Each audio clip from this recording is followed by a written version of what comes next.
What is it that can be everywhere? I want you to look at this. Think of one thing that can be everywhere. Nature? What does nature mean to you? See, energy can be here, not be there, isn't it? Either good or bad energy, it's everywhere. No. See, there can be see, energy means it has a physical presence. So, there is energy here, maybe there is no energy there. It's a possibility, isn't it? What is it that can be everywhere? Oh, you're… Huh? Nothingness.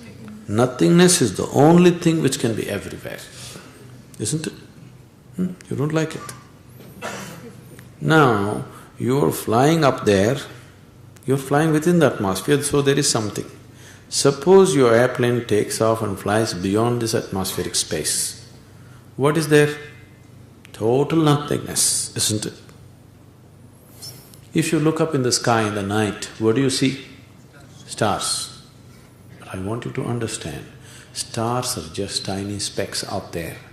The large mass is just vast emptiness, isn't it? It is in the lap of this nothingness, small somethingness has happened.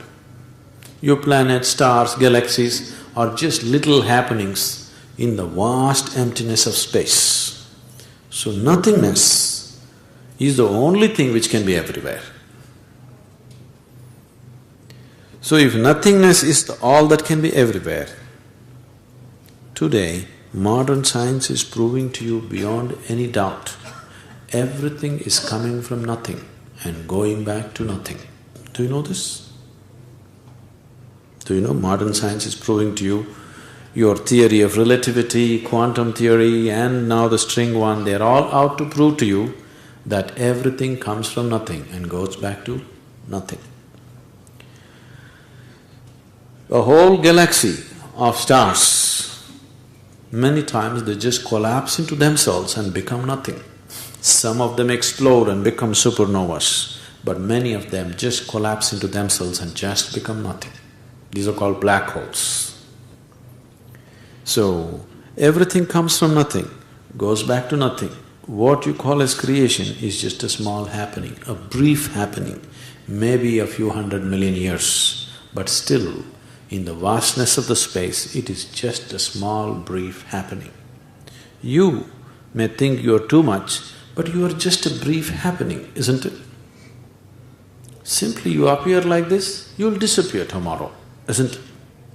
This planet also, it is appeared like this, it'll disappear tomorrow.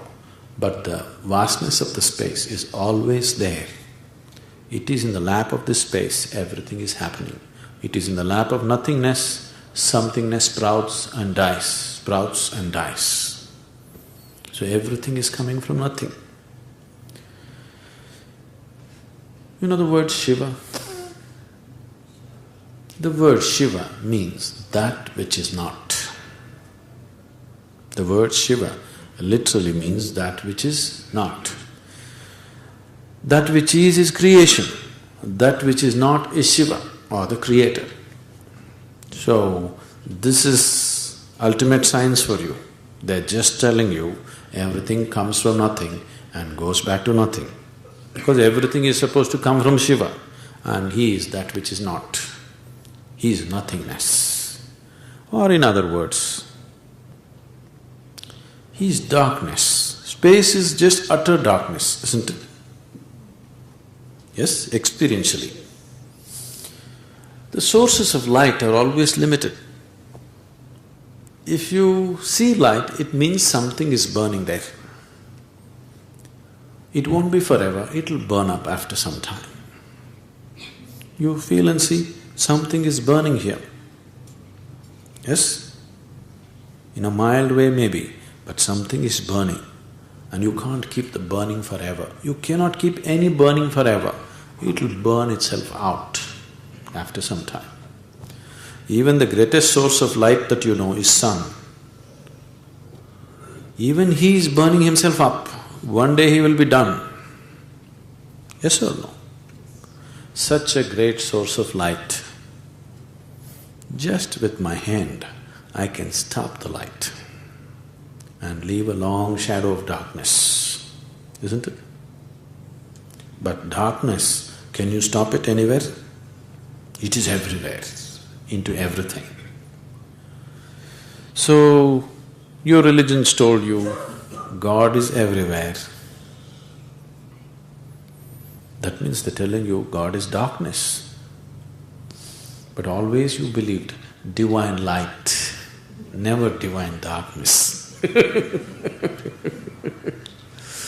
In yoga, for beginners in yoga, we always tell them, God is light. As people advance in yoga, we tell them, God is darkness. You're frightening us. Huh? You're frightening us. Why? You're afraid of darkness? Yeah. See, darkness means there is nothing. Nothing cannot hurt you, only something can hurt you, isn't it?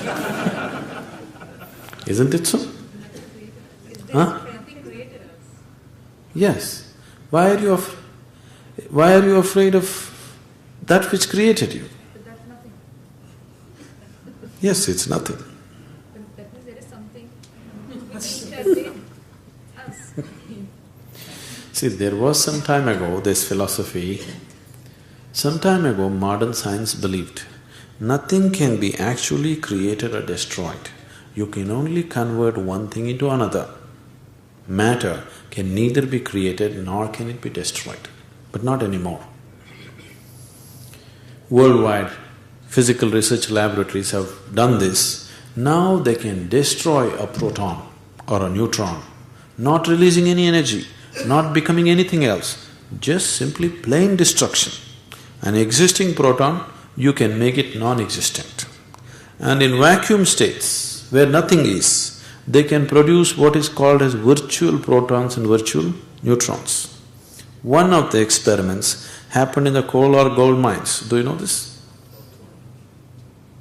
Because they wanted a certain depth and a certain pressure inside the earth. In 5 different places on the planet, they conducted a very significant experiment about 8-9 years ago. One point was coal or gold mines near Bangalore. And they can actually destroy protons and neutrons, and they can create protons and neutrons out of nothing.